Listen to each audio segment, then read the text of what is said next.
New tonight, we are learning more about an ongoing effort that could connect a growing arts district in the city of St. Charles. Frenchtown sits just north of historic Main Street in St. Charles.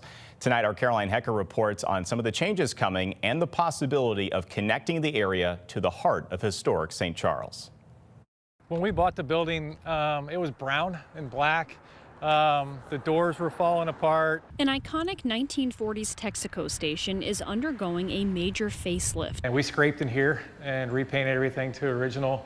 All new windows, all new doors. Andy Stark and his wife Stephanie Lai have restored the building to its former glory. It will open as Bench Racers, a food truck lot, in just a few weeks, bringing vibrancy and life to the north end of Frenchtown. It's just kind of a neat little area that's kind of been overlooked. You know, and I think it's kind of time for people to realize Frenchtown is really cool. Stark says connecting historic Main Street to Frenchtown will draw more people north, benefiting the budding business community and encouraging further development. The north end needed something down here, and we just thought this would really fit in down here.